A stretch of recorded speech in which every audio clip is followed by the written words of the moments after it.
মুরব্বীদের দোয়া নিয়ে তরুণদেরকে নিয়ে মাঠে নেমেছি। তরুণরা যদি জেগে যায় পুরো বাংলাদেশ জেগে ওঠে, ঠিক কিনা বলে?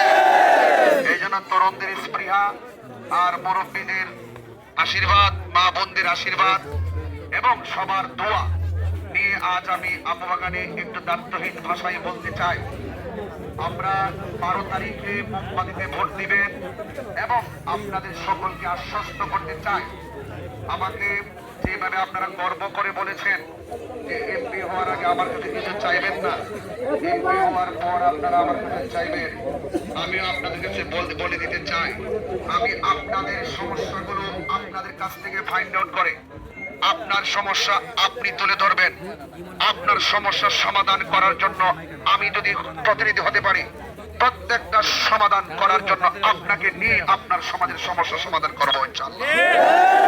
এই জন্য রাস্তার যে অবস্থা দেখে এসেছি, খুব অনেক কষ্ট হয়েছে। আপনারা এই রাস্তা দিয়ে প্রতিদিন চলেন, এটা মেনে নেওয়া যায় না। শ্রমিকদের যে কষ্ট, এটা মেনে নেওয়া যায় না। আমি মনে করি এই দেশটি হলো সবার, উপরে কেউ যদি ভালো রাস্তায় চলাফেরা করে, চা শ্রমিকদের রাস্তাও ভালো হতে হবে। সবাই যদি শিক্ষার সুবিধা ভোগ করে, চিকিৎসার সুবিধা ভোগ করে, এটা আমাদেরও সেই সুবিধা ভোগ করতে হবে, আপনাদেরও সেই সুবিধা ভোগ করতে হবে। এই জন্য দেশটা সবার, সবার সুখে হাসবো আমি, কাঁদবো সবার দুঃখে, নিজের খাবার বিলিয়ে দিব অনাহারের মুখে। সবাই একসাথে সুখে স্বাচ্ছন্দ্যে আমরা মিলেমিশে এই দেশটাকে সাজাবো এবং আপনাদের সকলকে আমি বিনীতভাবে অনুরোধ করব, আপনারা জানেন যে বাংলাদেশে চা শ্রমিকদের সঙ্গে যে অর্থনৈতিক বৈষম্য সৃষ্টি করা হয়েছে, সেই অর্থনৈতিক বৈষম্য দূর করতে হবে। চা শ্রমিকদেরকে নিয়ে টেকসই জীবনযাত্রার মান প্রস্তুত করতে হবে এবং তাদের জীবনযাত্রার মানকে চিরস্থায়ী করতে হবে এবং সকল সুবিধাগুলো শতভাগ তাদেরকে সুবিধা প্রস্তুত করে দিতে হবে। এবং আপনাদেরকে অনুরোধ করে বলছি,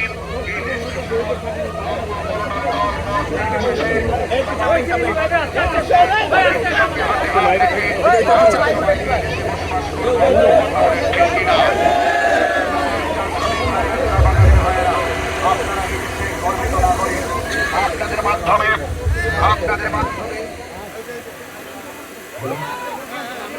আমার চা শ্রমিক ভাইরা, আপনাদের মাধ্যমে আপনারা যেভাবে দেশকে প্রেজেন্টেশন করেন, আপনারা যেভাবে এই দেশের আকাঙ্ক্ষাকে পূরণ করার জন্য আপনারা যেভাবে কষ্ট করেন, আপনাদের প্রত্যেকের এই কষ্টের মূল্যায়ন শতভাগ পূরণ করার জন্য ইনশাআল্লাহ আমি আপনাদের পাশে থেকে আপনাদের সবগুলো স্বপ্ন, সবগুলো অসুবিধাগুলো সমাধান করতে এবং প্রত্যেকটা মেহনতি মানুষের মুখে হাসি ফোটাবার লক্ষ্যে আমি জান প্রাণ দিয়ে আপনাদের পাশে থেকে চেষ্টা করে যাবো ইনশাআল্লাহ।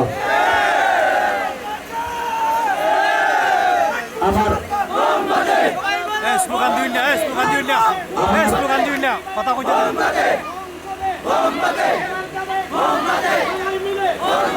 আমার মা বোনদেরকে বলছি, দিদি খালাদেরকে বলছি, আপনাদের রেনকোটটি দেওয়ার অনেক আগ্রহ প্রকাশ করেছিলেন আমার বন্ধু ব্যারিস্টার সুমন ভাই, কথা বলেন ঠিক কিনা? তিনি শুধুমাত্র দেওয়া শুরু করেছিলেন, ওনার অনেক কাজগুলো বাকি আছে। আপনারা তাকে অনেক ভালোবাসেন, আমি গর্ব করি বলে আমার বন্ধু, সেই বন্ধুটাকে ভালোবাসেন। তিনি আপনাদের স্বপ্নগুলো একের পর এক পূরণ করার জন্য শুরু করেছিলেন। আমি কথা দিয়ে যাচ্ছি, যতগুলো স্বপ্ন বাকি আছে প্রত্যেকটা স্বপ্ন আপনাদের প্রতিনিধি হয়ে ইনশাআল্লাহ সুমন ভাইকে নিয়ে ইনশাআল্লাহ। আমার ভাইয়েরা, আপনাদের কাছে অনুরোধ করে বলছি, যে রাস্তাগুলো আমবাগানের যে রাস্তার অসম্পূর্ণতা রয়েছে, সেই রাস্তাগুলো থেকে শুরু করে নদুয়া বাগান পর্যন্ত একটার সঙ্গে আরেকটা কানেকশন করার জন্য যতটুকু প্রয়োজন ইনশাআল্লাহ আমি ততটুকু করব। আপনাদের এই তরুণ সমাজের উপস্থিতি দেখে আমি আবারও বলতে চাই, হিন্দু মন্দিরে যাবে, বৌদ্ধ পেগোড়ায় যাবে, খ্রিস্টান গির্জায় যাবে, মুসলমান মসজিদে যাবে, দল মত ধর্ম বর্ণ নির্বিশেষে চা শ্রমিক থেকে শুরু করে প্রত্যেকটা মেহনতি মানুষের জীবন ব্যবস্থাকে শান্তি এবং নিরাপদ করার জন্য আমি শতভাগ আপনাদের পাশে থেকে চেষ্টা করব। শুধুমাত্র এতটুকু চাই, আপনারা শুধু আমাকে 13 তারিখে আপনার ভোট দেবেন মোমবাতি মার্কায় প্রদান করে আমাকে শুধুমাত্র এই চোরারঘাট মাধবপুরের দায়িত্বটুকু গ্রহণ করার সুযোগ করে দিবেন। আমি যদি আপনাদের প্রতিনিধি হতে পারি ইনশাআল্লাহ আপনাদের সুখে দুঃখে এই 13 তারিখের আগে যেমন করে আছি 13 তারিখের পরে আপনাদের সংকটে দুর্যোগে যেই কোনো হামলা মামলা যদি বিপদে আসুক না কেন আমি আপনাদের পাশে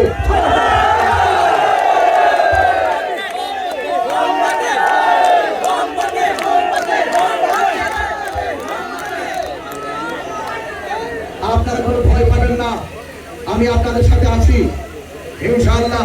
সবাই আমার জন্য দোয়া করবেন। জয় হোক মেহনতি মানুষের, জয় হোক মেহনতি মানুষের, জয় হোক চা শ্রমিকদের এবং জয় হোক মোমবাতি প্রতীকের। আপনাদের যত ধরনের আপনাদের যত উপাসনালয় আছে সেইগুলোর সংস্কার করা এবং আপনাদের ভাতাগুলোকে সঠিকভাবে আপনাদের ইনসাফ ভিত্তিক আপনাদের ভাতাগুলো প্রতিষ্ঠিত করা বাস্তবায়ন করা সবকিছু এজেন্ডা আমার হাতে আমি নিয়ে গেলাম এবং আপনাদের যত সমস্যা আপনারাই বলবেন, আপনাদের যা প্রয়োজন আপনারাই বলবেন, আপনাদের সকল চাওয়া পাওয়া পূরণ করাই হলো আমার প্রতিশ্রুতি, আমার ওয়াদা ইনশাআল্লাহ।